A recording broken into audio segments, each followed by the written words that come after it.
வழியாக பஸ்ஸை விட்டு இறங்கி கஸ்டமர் சொன்ன பிளேஸுக்கு போயிட்டேன். ஸ்டாப்லேருந்து பக்கம்ன்றனால எனக்கும் ஒன்றும் பெருசாக தெரியல. கீயை வாங்கிட்டு நானும் வண்டி எடுத்து கிளம்பிட்டேன். வழியில் கோவிந்தபுரம்ன்ற இடத்துல வடநாட்டு கோயில் இருக்குது, பார்த்துட்டு போங்க, சூப்பராக இருக்கும்னு சொன்னாங்க. தனியாக தானே போகிறோம், நம்மளும் அந்த கோயிலை பார்த்து ரொம்ப நாளாக அதுன்ட்டு சரி கோயில் உள்ள போயிட்டேன். காரை பார்த்துட்டு சொல்லக்கூடாதுங்க, வடநாட்டுக்காரங்க கோயில் தான், பக்காவாக மெயின்டைன் பண்ணி சூப்பராக பெயிண்டிங்லாம் அடிச்சு அருமையாக இருந்துச்சு. பார்த்துட்டு வெளில வந்து பார்த்தா பெரிய தூணு, அதை பார்த்தாலே படைய சிவாஜி சார் கட்டி பிடிக்கிறது தான் எனக்கு ஞாபகம் வந்துச்சு. கேட்டு வந்த வேலையை பார்ப்போமேட்டு பிரசாதம் கொடுத்தா வாங்கி சாப்பிட்டேன். அப்புறம் கோயிலை பற்றின விஷயம் எல்லாம் அங்கே உள்ள தம்பிகிட்ட கேட்டு தெரிஞ்சுக்கிட்டேன். அவர் சொன்ன ஒரு விஷயம் ரொம்பவும் ஆச்சரியமா இருந்துச்சு. சரி நானும் பாய் சொல்லிட்டு கிளம்பிட்டேன்.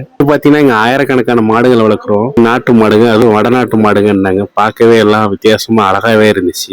எந்த பசு மட்டும் தான் அமைதியா தெரிஞ்சுது. அதுக்கு மட்டும் 4 ரோட்ல கிஸ்அப் பண்ணிட்டு திரும்பி பார்த்தா அதோட பாய் ஃப்ரெண்டு முளைக்கிறான். சரி நமக்கேண்டா ஒம்பது, நானும் வீட்டுக்கு கிளம்பிட்டேன். போகிற வீட்டில் தான் அக்கா வீடு, அப்படி அக்கா பசங்களை பார்த்துட்டு போவேன். நானும் சாக்லேட் வாங்கிட்டு அக்கா வீட்டுக்கு போனேன். அங்கே போய் பார்த்தா பாப்பா தான் இருந்தாங்க. சரி பாப்பாட்ட 2 நிமிஷம் போய்த்துட்டு அண்ணன் எங்கள் மண்ணு டியூஷன் போயிருக்கேன்னாங்க. சரி ரைட்டு டியூஷனுக்கு போய் தம்பியை பார்த்துட்டு கிளம்பிட்ட மாதிரி நானும் பாய் சொல்லிட்டு வண்டி எடுத்தேன். ஒரு வழியாக தம்பியை பார்த்துட்டு வண்டி எடுத்தா நம்ம டிஎஸ்பி சாங்கு நமக்கு தெரிஞ்ச இந்த ஸ்டெப்பை கூட போட்டுட்டு கஸ்டமர் வீட்டில் காரை விட்டு பைசா வாங்கிட்டு வீட்டுக்கு போயிட்டுங்க. வீடியோ லைக் பண்ணுங்கள். பாய்.